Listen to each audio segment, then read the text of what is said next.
Alors, cette petite vidéo que je fais maintenant, donc ça va être pour vous parler un petit peu de l'hypnose, tout simplement pour un peu démystifier ce truc que l'on nomme hypnose, parce que souvent l'image que les gens en ont est de quelque chose d'extraordinaire, alors que l'hypnose c'est vraiment quelque chose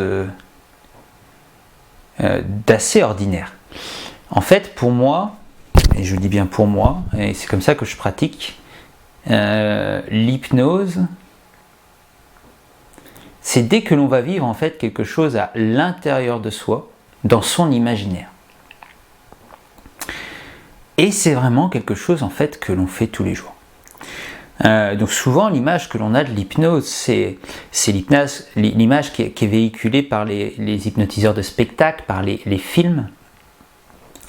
Notamment dans Mowgli avec le serpent là qui manipule en fait Mowgli, et donc c'est un peu cette image que l'on a de manipulation, de sommeil, hein, parce que donc les hypnotiseurs de spectacle vont dire d'or, de perte de mémoire, parce que parfois il y en a qui sont induites, mais voilà, avec notamment dans l'hypnose de spectacle, le but c'est que ce soit spectaculaire, que ce soit divertissant, hein, et donc les hypnotiseurs de spectacle vont vraiment utiliser des techniques d'hypnose. Généralement ils sont assez forts, hein, pour ça, et c'est vraiment des techniques d'hypnose, mais ils vont choisir les personnes avec soin, tout simplement. Bref, et donc voilà, moi l'hypnose pour moi c'est vraiment juste à partir du moment où est-ce que vous mettez un peu d'attention en fait à l'intérieur de vous, dans votre imaginaire qui fait partie pour moi du mental. Le mental pour moi c'est les pensées en surface et l'imaginaire un peu plus en profond. Et donc en fait c'est tous les jours on va se raconter des choses, on va avoir des pensées, ces pensées vont entraîner des images, ça va nous capter notre attention et on va vivre des choses à l'intérieur. Et donc c'est bien quand même, parce qu'en fait moi je le vois vraiment comme un outil en fait, l'hypnose, le fait d'aller vivre quelque chose à l'intérieur. Moi j'y vais, c'est pour travailler, donc c'est un outil. Enfin, quand je prends le temps de me poser pour ça, hein, bien sûr, mais quand même tous les jours en fait on y va. Et en fait on fait un certain travail puisqu'on vit des choses, mais en fait c'est qu'on utilise cet outil sans vraiment le comprendre. C'est un peu comme si vous avez un couteau et vous le tenez par la lame en fait, et en utilisant mal cet outil, eh ben on se fait mal, voilà, et on fait pas du bon boulot, voilà. Et donc moi ce que j'aime vraiment dans ma pratique, c'est de faire comprendre en fait que l'hypnose c'est quelque chose de très quotidien et que ça nous influence tous les jours. Donc quand vous allez voir un hypnotiseur, un hypnothérapeute, c'est une personne qui sait comment ça marche et qui va vous faire vivre lors d'une séance une expérience. Alors il va essayer d'utiliser des états modifiés de conscience, parce que ça permet vraiment de vous plonger plus dans l'expérience en fait. Et c'est ça qu'on va appeler l'état d'hypnose. Mais pour moi, même en état d'éveil comme ça, là, on peut être un petit peu en hypnose. On n'est pas totalement plongé dans l'expérience que l'on vit à l'intérieur, ça reste de l'hypnose légère, de la transe légère. Le mental généralement est présent, les idées fusent, mais il y a quand même des images, il y a quand même des émotions. Et donc à partir du moment où il y a des émotions, ça a un impact sur votre émotionnel qui dirige votre vie, donc sur votre vie. Et donc l'hypnose, c'est vraiment en fait ce que l'on vit à l'intérieur tous les jours, et ce que l'on vit à l'intérieur tous les jours, c'est conditionné par les croyances qui sont dues à notre passé, à notre vécu. Et en fait, on va se raconter plein de choses. Il y a plein de choses qui vivent à l'intérieur, parce que c'est de l'inconscient en fait. Les mémoires, c'est vraiment des choses qui vivent par elles-mêmes à l'intérieur.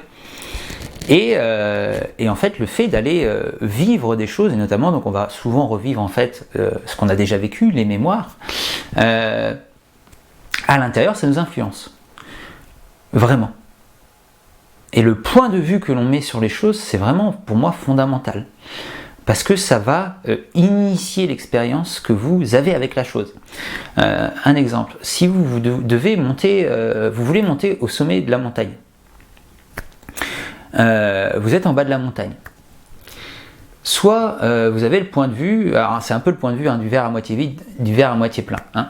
Si vous avez le point de vue donc plutôt négatif, le verre est à moitié vide, et ben en fait vous allez, en regardant le sommet de la montagne, vous allez vous dire oh mais c'est super haut, je vais jamais y arriver, par où je passe, c'est super, il y a trop de pentes, je vais jamais réussir à grimper, etc. Et donc vraiment en fait le fait de commencer à penser ça, de vous l'imaginer. Et en fait, vous le vivez, parce qu'au niveau émotionnel, donc il n'y a pas vraiment de différence entre ce que vous vivez à l'intérieur et ce que vous vivez à l'extérieur de vous. On est très fort via notre imaginaire pour générer des émotions, et ces émotions, elles ont un impact sur notre vie, elles nous programment en fait. Et vu qu'on vit tout le temps un peu notre passé, ben on est programmé par rapport à notre passé, on subit tout ça. Et donc c'est notamment pour ça que là donc, je vais proposer des vidéos qui nous permettent de changer notre point de vue, d'aller chercher de la sagesse, de travailler cette sagesse, en la travaillant, de faire évoluer ses croyances, et donc l'histoire qu'on se raconte à l'intérieur, et donc sa programmation. Toutes ces choses un peu qui sont toutes seules chez nous en fait, ce qu'on appelle l'inconscient. Le but étant d'éduquer cet inconscient, cet enfant, parce que c'est l'enfant qu'on a à l'intérieur, qui est conditionné donc par les émotions. C'est les émotions en fait. Voilà, quand on est dans l'émotionnel, c'est l'enfant intérieur, c'est les émotions. Quand on est dans l'émotion, on est des enfants. Moi quand je suis triste, je suis un enfant, quand je suis heureux, je suis un enfant. Tout simplement. Voilà. Et donc vraiment, enfin voilà, ce que je voulais vous expliquer, c'est que l'hypnose, c'est pas quelque chose d'extraordinaire.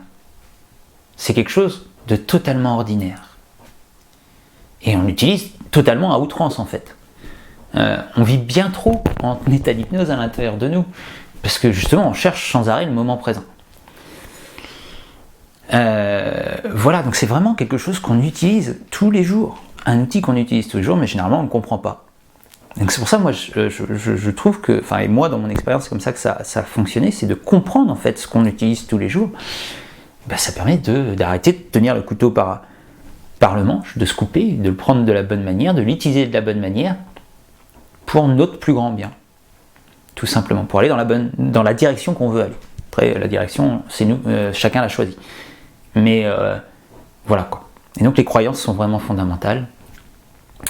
Et donc c'est vraiment intéressant de remettre ça en question. Donc c'est notamment pour ça que je vais proposer la série sur regarder sa vie à travers des prismes, à travers des sagesses, pour faire évoluer en fait donc les croyances, ce qu'on croit vrai en fait pour nous, à travers un travail pour avoir un savoir-faire, et